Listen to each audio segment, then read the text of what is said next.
Good morning, brothers, sisters, friends. First of all, I would like to welcome you all to our weekly Sunday morning service. Today is Sunday, September 13th, year 2020. How are you this morning? Please stay well and take good care of yourself and for others. And this is one of our practice too.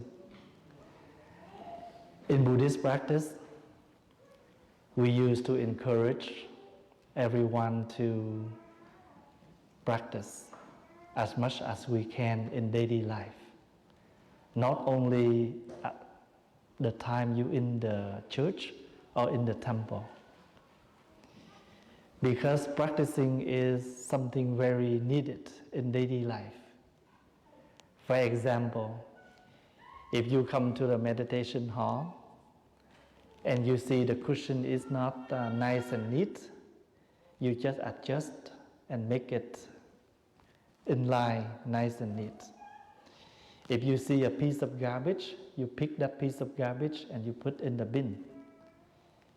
If you see the door is not closed well, you can close it well. If you hang your coat after school, after work, not straight enough, you have to adjust that. In Buddhism, those are all we call practice. Because practicing is something our responsibility. Because if you don't fix yourself, you don't look nice. If you don't change yourself, then you stay the way you are, and that may wrong. And you just suffer yourself daily. And not enough, you also suffer your loved one. The one who you love you more, they will be more suffer if they don't see you live in a good way. People don't care about you. They don't care where you drive. Whether you drive in the wrong way, they don't care. But for those who do care for your safety, they will signal and let you know you're on the wrong way. Someday, I did not know that is one-way drive. I turned. And somebody on the other side, they didn't realize I turned on the wrong way. So they're warning. So some people, they get mad. But with me, I appreciate. Because I know the person on the street, they don't know me. I don't know them either. But they do care about others when that person drives wrong.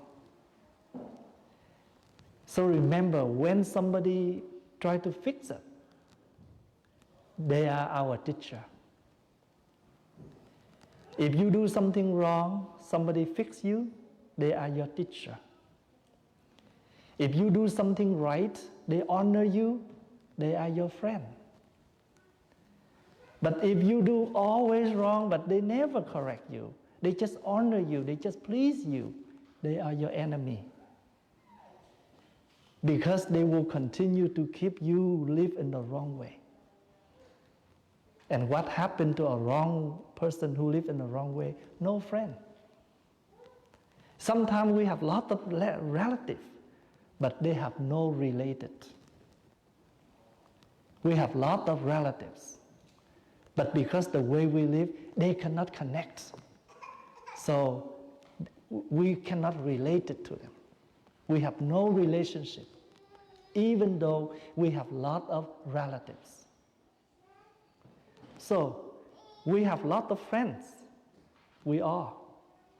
But the friend who we can talk is very rarely. The friend who can sit with you, listen to you attentively is not that much.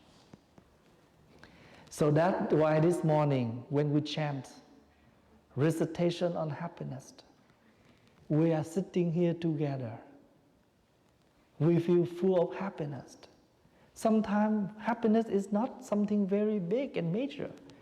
can be together is happy enough.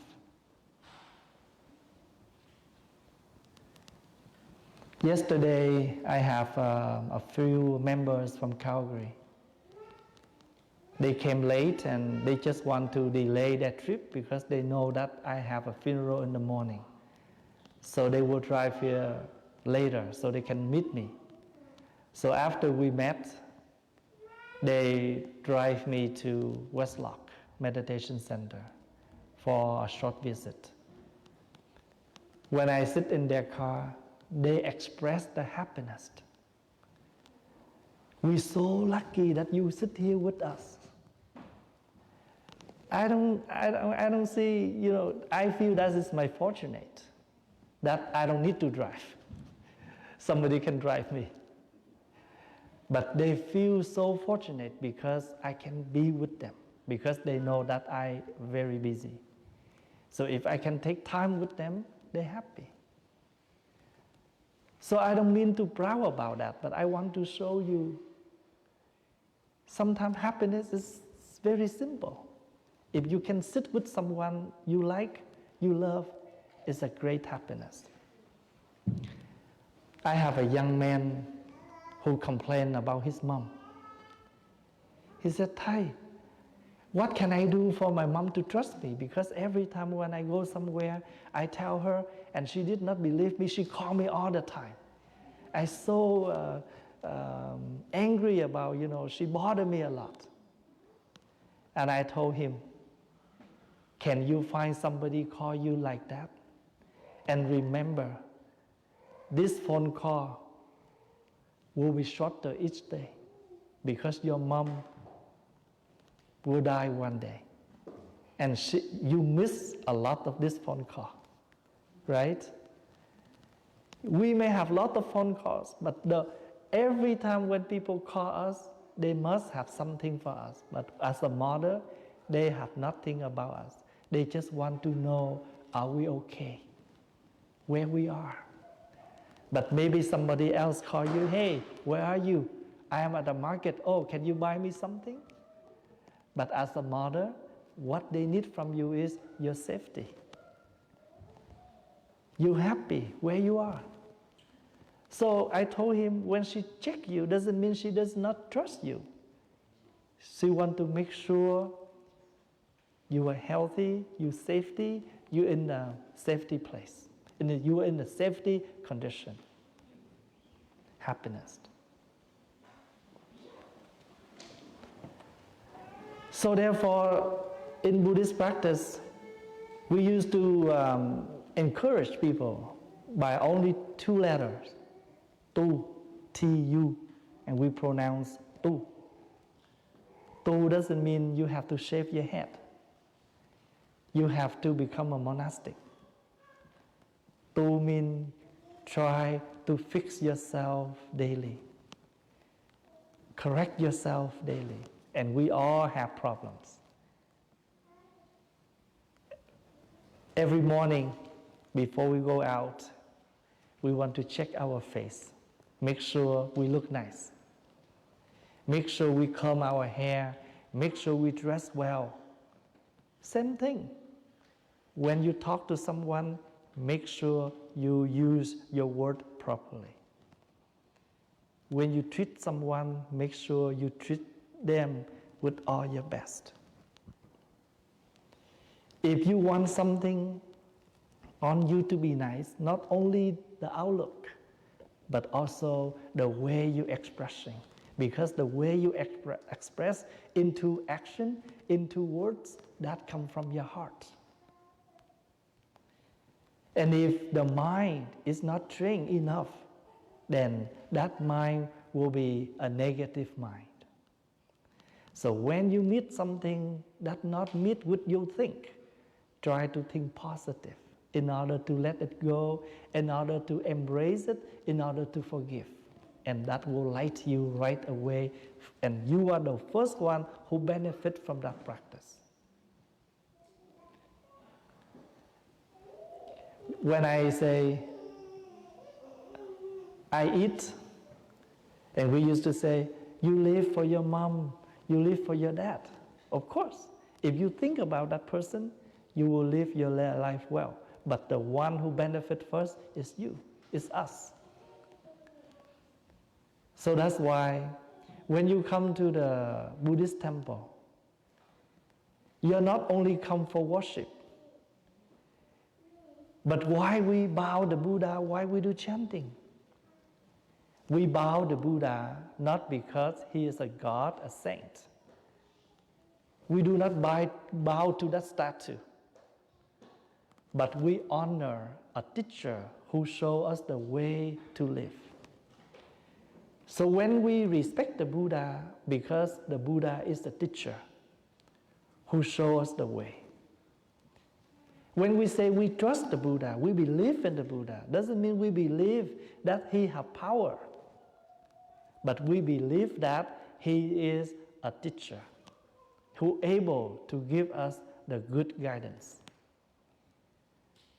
We bow because we believe in his teachings, able to relieve us from suffering to happiness. We bow to the Buddha because we believe that his community is a very practical community. The community that lives in harmony and awareness. We are gathering as a community to bring happiness together, to build, to construct the relationship. So that's why when you are single, you're looking for a person that you love, and you will tell that person, I want to build up a happiness with you. I want to be with you so we can together, we build up a happiness. So remember, everything you want to make it possible, you have to put your hand into your construction, into your work, into your effort. So when we bow the Buddha, it's only show the respect, the gratitude. There are three things that we respect: Buddha, the teacher; Dharma, the teachings; Sangha, the community. That's why we bow three bows. Three bows symbolize for Buddha, Dharma, Sangha. The teacher, the teachings, and the community. But when you bow to your ancestors, you bow four bows. Why four? Your mother's side, your father's side. Both parents on your two sides. Because Buddhism always encourages, as a human, we must go back to our source, our roots. The trees have roots. Water have the source. No source, water must have the source. Tree must have the root, because if no root, tree cannot survive. So that's why regularly we bring up the idea of come back to your ancestor. So when once a year we do anniversary, Memorial Day for our loved one when they pass away, even though they pass away for 20 years, 30 years, but we still have those ceremonies. What is that for? To bring family together. If we have no that kind of anniversary or Memorial Day, we just scratch everywhere because we have a lot of business. We're so busy. But at least once a year, we try to arrange the time, come back home. So that's why in Vietnam, Vietnamese tradition, we must have one family become the home base, the main home that everybody come together. Maybe they have 10 children, 5 children, and they everywhere. But at least once a year, they come together to have their parents' Memorial Day. And they will have a chance to share a lot of memories when they were young, when they together. Or sometimes we talk about the first day we came to Canada. A lot of things to talk about. But without that Memorial Day, we will have no reason to come. because we always have a reason to refuse. I'm busy. You may refuse a party. You may refuse some other gathering, but you try not to refuse memorial gathering, because that is the first thing for your mom, your dad, your grandparents who pass away. Secondly, for our family reunion. We have Family Day, we have Thanksgiving Day, but in Vietnamese tradition, we have Parents, Ancestors Memorial Day. That will happen at least during this time, and also at the end of the year. You can do extra, more days if you can, but minimum at least twice a year. If you don't come back to yourself to see what you have done wrong, then you will never see yourself to change yourself.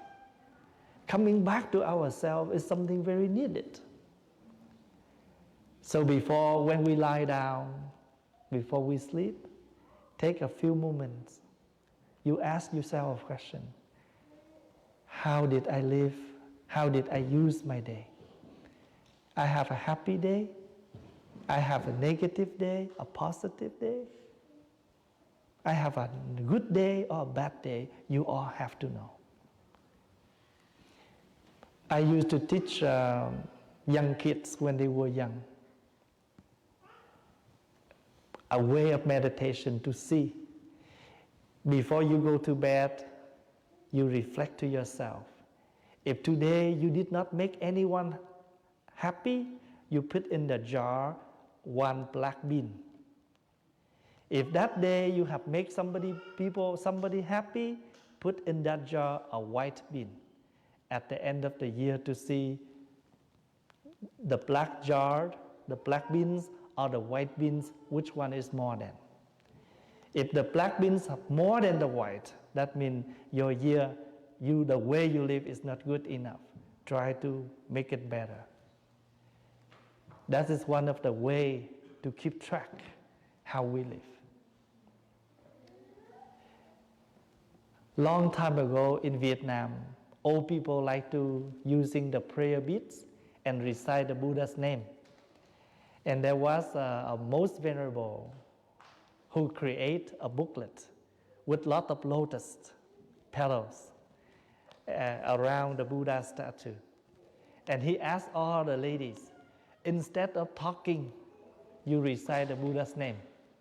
If any one of you recite 10,000 names of the Buddha a day, you color one petal of the lotus. After you finish, you bring it up to me. I give it to the Buddha. So that is one of the ways to cut off the time that we waste, but bring your time to the meaningful way. There are many ways to help us.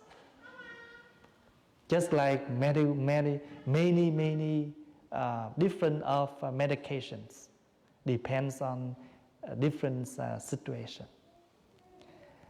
So because every Sunday we have limited of time, I just want to take a short time to share with you briefly about the practice. And I want to inform, when you come to Buddhism, remember, you come to the education to educate us to live a better way. Not only you cannot come as a religion. You can view Buddhism as a religion, but actually Buddhism is an education to educate us. The way we talk, the way we live, the way we behave, the way we think. If those very negative, we try to make it positive. We try to learn how to make it positive. We did not know how to make our loved one happy yet. Learn some way to make them happy.